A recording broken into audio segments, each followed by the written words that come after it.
श्रीराम समर्थ. मूल होऊन भगवंतापाशी जावे. या जगात कर्माशिवाय कोण राहतो? पण कर्म यथासांग होत नाही. याचे कारण आपण कर्म कशा करता करतो याची जाणीवच होत नाही आपल्याला. अधिष्ठानाशिवाय कर्म साधत नाही. मालक पाठीशी असला की कर्म करणाऱ्याला जोर येतो. काही चांगली कर्ममार्गी माणसे भक्तिमार्गी लोकांना नावे ठेवतात. भक्तिभावाने जो राहतो तो दुसऱ्याला नावे ठेवीत नाही. मी कोण हे जाणायला ज्ञान आणि भक्ती लागतेच. तसेच ब्रह्मसत्यम जगन्मिथ्या म्हटले तरी त्याचा अनुभव येण्यासाठी कर्म करावेच लागते. उपासना भगवंताला ओळखून करावी. लहान मूल आईकडे डोळे करून मुकाट्याने दूध पिते, त्याप्रमाणे समर्थांसारख्यांनी जे सांगितले ते आम्ही निमूटपणे करावे.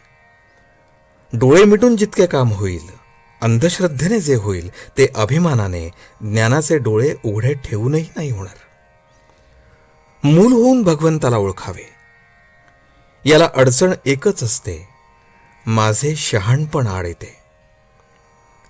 भक्त मुलांसारखे वागतात म्हणून त्यांचे लाड देव पुरवतो. कुणी असे म्हणतील की भगवंताची आणि आमची ओळख नाही तर त्याची आम्ही कशी पूजा करावी? त्याला ओळखल्याशिवाय मी भजन करणार नाही, हे म्हणणे वेडेपणाचेच आहे.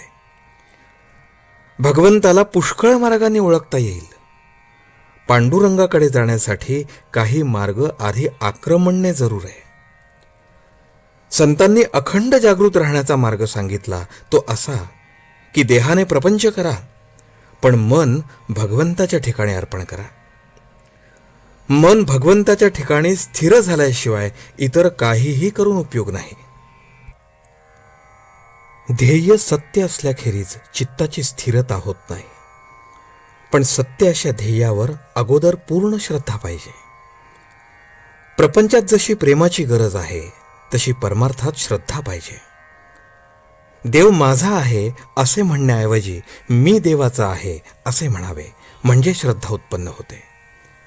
समुद्राचा तरंग असतो, तरंगाचा समुद्र असतो असे नव्हे. साधनात निश्चितपणा असेल तर त्यात समाधान आहे. म्हणून साधन श्रद्धेने करत जावे. जशी श्रद्धा तशी फळे. आपण भगवंताच्या स्मरणात निर्धास्त असावे. प्रपंचात कधीच धीर सोडू नये. ज्याप्रमाणे मुंग्यांची राणी जागेवरून हलवली की तिच्या मागे असणाऱ्या हजारो मुंग्या तिच्याबरोबर नाहीशा होतात, त्याप्रमाणे एक देहबुद्धी काढून टाकली की आपल्या मनात उठणारे हजारो संकल्प नाहीसे होतात. या देहबुद्धीच्या पलीकडे गेल्यावर जे ज्ञान होते त्यालाच आत्मज्ञान म्हणतात. असे आत्मज्ञान झाल्यावर जे पूर्ण समाधान मिळते तेच खरे भगवंताचे दर्शन होय. आजचे बोधवचन. भक्तिमार्ग हा प्रेमाचा मार्ग आहे. प्रपंचाकडचे प्रेम भगवंताकडे वळवले की भक्ती करता येते. जानकी जीवन स्मरण. जय जय राम.